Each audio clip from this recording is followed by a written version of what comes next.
Well, I don't need to tell you that this is a very emotional subject, of course. It has been in the United Methodist Church at least since 1972 with the General Conference, which began the way the church has wrestled with this question now for all those years. So because it's an emotional subject, it's also a very personal subject. When we talk about sexuality, we're talking about some of the most basic parts of who we are as human beings. And so the issue is far more than simply trying to understand or trying to learn something. I'm going to try my best today to give you my understanding of these rather now considerably well-known biblical texts. But that's hardly the whole battle, is it? It's a matter of thinking about oneself, about who one is as a human being, as a sexual person. And that is a very private, personal matter and very emotional, as you know. I want to tell you a brief story that happened to me some long years ago now, and it sort of got me thinking about this question. And that is this. My wife, as Jim said, is a pastor and at Grace United Methodist Church in Dallas. And her first church many years ago now was in Duncanville, Texas, a small suburb of Dallas in the south and west. And the subject of homosexuality came up in the church in a kind of a tangential way. It wasn't directly spoken of necessarily at all. But a man in the church was very angry about this and sent my wife a very uncomfortable letter about his anger. And so I talked to him a bit. And this was a very interesting conversation. It gives an idea of how really quite personal this matter is.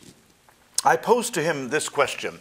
I said, now, if you had a chance to have one of two pastors, let me describe them to you. The first one is a homosexual person, out homosexual person, in a committed relationship with the same person for over 20 years, pillar of the community, wonderfully involved in the community in all sorts of ways, a man that everybody seemed to love, who did fine pastoral work, or a philandering heterosexual who'd been married 4 times and was sleeping with about 3/4 of the congregation. Which one would you choose? The answer was the heterosexual. Well, that will tell you, doesn't it? That speaks a very powerful word about how really deeply emotional this is. I mean, it seemed to me quite ludicrous to give an answer like that, but at the same time, this man described to me some deep emotional pain around the question of sexuality, and I don't take that at all lightly, at all. I have a judgment that I like to use when I think about controversial subjects, and that's this. I want to listen to these things with curiosity, but without judgment. I want very much, for people who don't agree with me, if I talk to people who don't agree with me all the time, that's quite boring. I want to talk to people who have deep-held convictions, deeply concerned about the questions I'm concerned about, but then want to address them in a rather different way than I do. And so in that way I can learn. I want to listen carefully with curiosity, but without judgment. That's very hard in our culture, isn't it?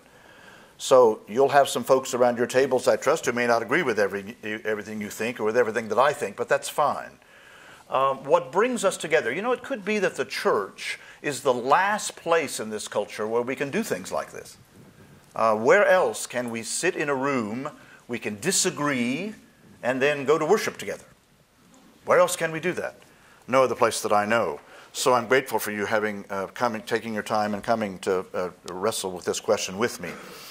Now, I want to talk first, however, before I get into specific biblical texts, about the way the Bible is approached. It's a very important question for us.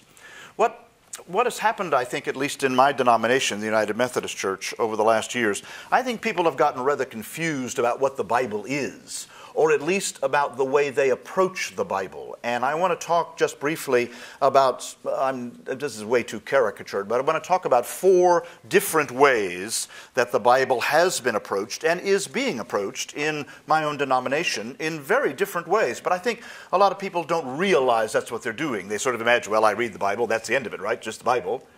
Well, of course it's not. Any text that we read, of course, we read through our eyes, don't we?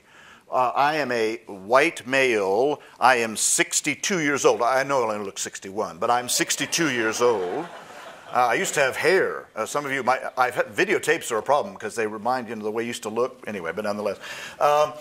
since I'm a 62-year-old white male, it means an enormous amount. When I read anything, I'm going to read through those eyes. I mean, this is a culture of patriarchy still, where men really have a dominant role. And you all know that, for heaven's sakes. I mean, women are still being paid about 80% of what men are paid for doing the same job. You all know that. So it still is a patriarchy. We haven't really moved, and we're going to say more about that because part of our biblical concern is going to be that too.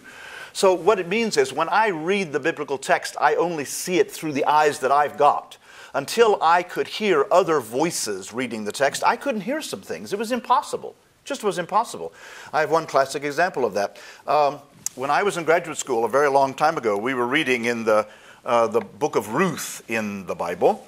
It's a very good Hebrew. You can read it easily and all that stuff, and that was sort of an intermediate kind of reading, and it was nice, and we had a whole seminar on it one semester, and everybody in the class was a man, and the teacher was a man, and we all read this, and I still remember vividly what the Old Interpreter's Bible said about Ruth. Now, the Old Interpreter's Bible is not so bad, but well, some of them ought to be burned, but we won't talk about that right now. This is what the commentator of the Old Interpreter's Bible said about the book of Ruth. A lovely, pleasant, pastoral idyll without a hint of conflict. That's it. I quote. That's a direct quote from the Interpreter's Bible about that book. It was sort of like As the World Turns, you know.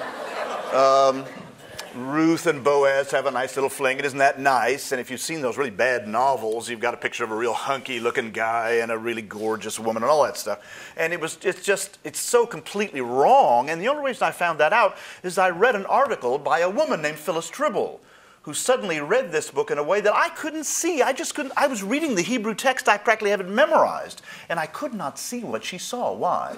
Well, she was a woman, and she could see things I couldn't see. So when you and I read the biblical text, you've got to take seriously who you are as a reader, how you were raised, how you were brought up, how your church experience has been, etc., and all sorts of things. Now, that's one basic thing to remember.